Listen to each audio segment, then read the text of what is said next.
Baik, Assalamualaikum warahmatullahi wabarakatuh.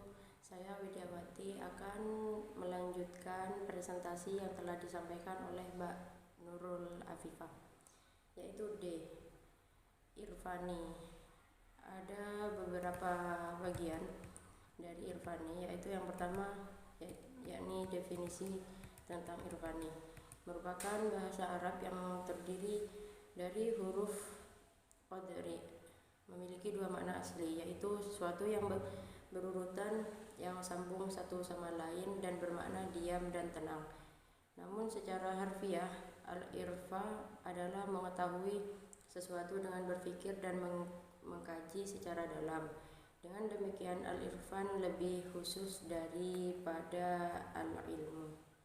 Selanjutnya, metode berpikir irfani. Pengetahuan irfani berdasarkan pada kasyif atau tersingkapnya rahasia-rahasia realitas Tuhan. Karena itu, pengetahuan irfani tidak diperoleh berdasarkan analisa teks dan logika, tetapi dengan olah rohani, di mana dengan kesucian hati diharapkan Tuhan akan melimpahkan pengetahuan langsung kepadanya. Dengan demikian, pengetahuan irfani setidaknya diperoleh melalui 3 tahap, yaitu persiapan, penerimaan, dan pengungkapan dengan lisan atau tulisan. Yang pertama, tahap persiapan. Untuk bisa menerima limpahan pengetahuan, seorang harus menempuh jenjang-jenjang kehidupan spiritual. Setidaknya ada 7 tahapan atau muqamat yang harus dijalani mulai dari bawah menuju puncak. Yang pertama yaitu taubat. Yang kedua wara' atau menjauhkan diri dari segala sesuatu yang syubhat. Yang C, zuhud, tidak tamak dan tidak mengutamakan kehidupan dunia. Yang selanjutnya fakir, yaitu mengosongkan seluruh pikiran dan harapan masa depan dan tidak menghendaki apapun kecuali Tuhan. Yang E, sabar menerima bencana dengan perilaku sopan dan rela. Selanjutnya tawakal, percaya atas segala sesuatu yang ditentukan oleh Allah Subhanahu wa taala. Yang selanjutnya yaitu G, ridho, hilangnya rasa ketidaksenangan dalam hati sehingga yang tersisa hanya gembira dan sukacita. Adapun tahap yang kedua yaitu penerimaan. Jika telah mencapai tingkat tertentu dalam sufisme, seseorang akan mendapat limpahan pengetahuan langsung dari Tuhan secara iluminatif. Menurut tahap ini mencakup ma'rifah, mahabbah, fana, baqa, dan kemudian kasyafa. Pada tahap ini seseorang akan mendapat realitas kesadaran diri yang demikian mutlak, sehingga dengan kesadaran itu ia mampu menerima atau dapat melihat realitas dirinya sendiri sebagai objek yang diketahui. Selanjutnya tahap ketiga yaitu pengungkapan, yakni pengalaman mistik diinterpretasikan dan diungkapkan kepada orang lain lewat ucapan atau tulisan. Tahap ini adalah pengalaman rohani yang hanya bisa dirasakan oleh orang yang mencapai tingkatan tertinggi pada pengalaman kejiwaan yang menuju Tuhan. Adapun beberapa tokoh sufi yang berhasil mencapai tingkatan ini diantaranya yang pertama Ibnu Arabi dengan konsep wahdatul wujudnya. Yang kedua Abu Yazid al-Bustami dengan konsep ittihadnya.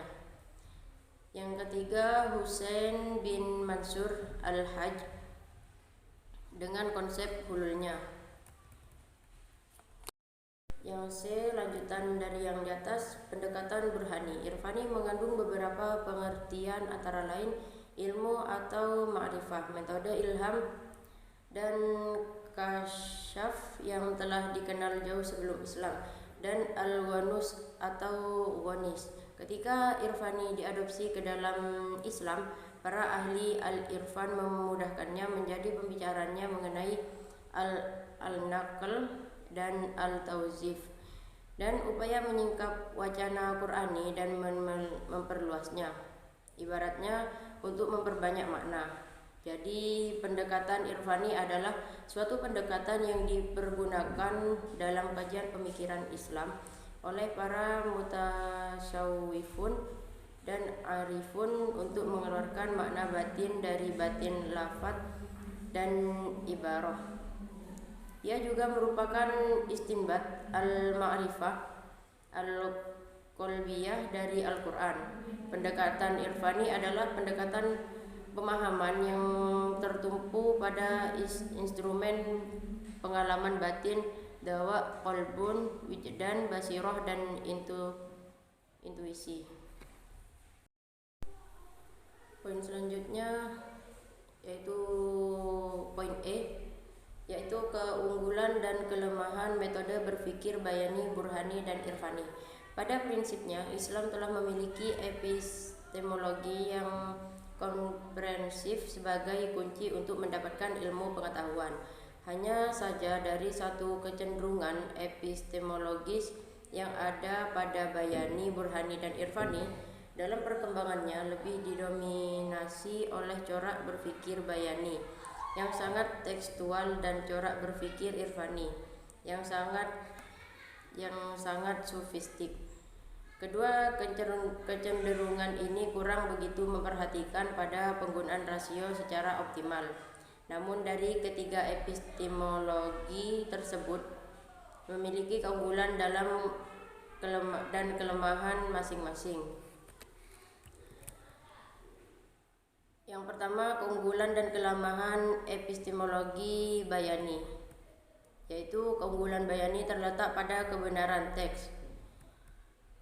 Yang selanjutnya, kelemahan mencolok pada nalar bayani adalah ketika harus berhadapan dengan teks-teks yang berbeda milik komunitas, bangsa, dan masyarakat lainnya, karena otoritas pada teks dan rasio hanya berfungsi sebagai pengawal teks, sementara sebuah teks belum tentu diterima oleh golongan lain.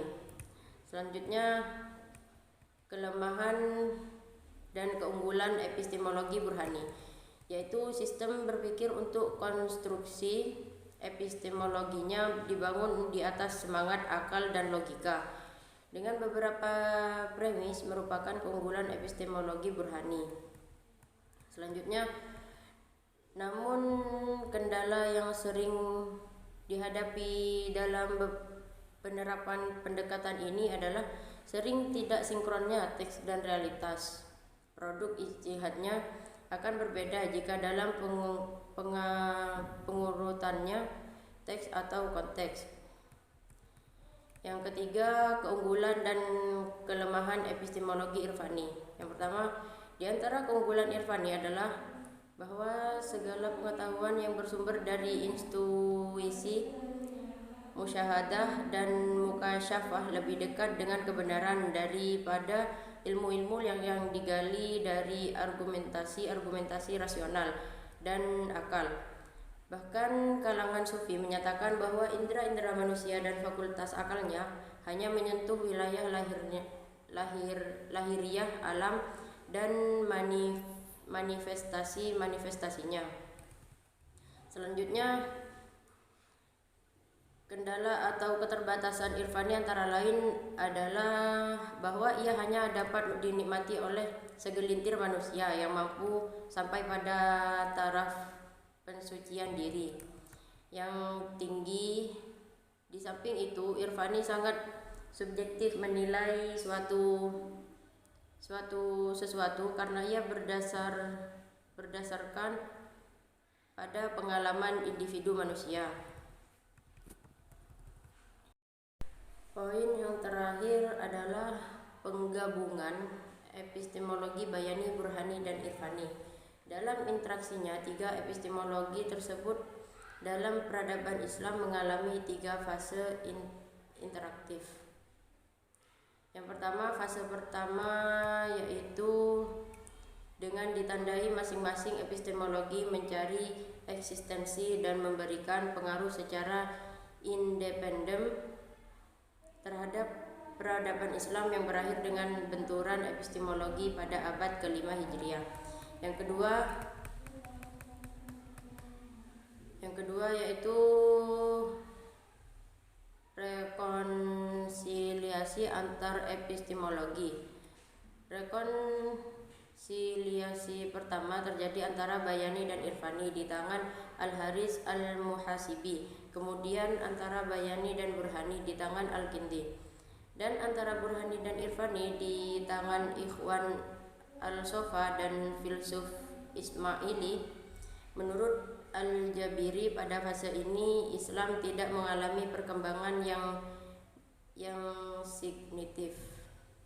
Yang ketiga adalah ketika saat ini tiga epistemologi digabungkan untuk mencari jalan keluar atas semakin cepat modernisasinya dunia, sehingga Islam yang dianggap gagap terhadap pembaruan pemikiran ternyata juga mampu menjawab tantangan zaman.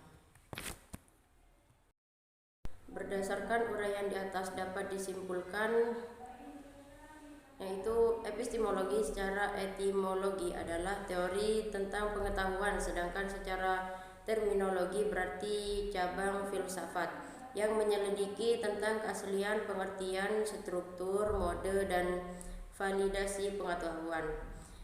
Epistemologi Bayani adalah suatu pendekatan dengan cara menganalisis teks.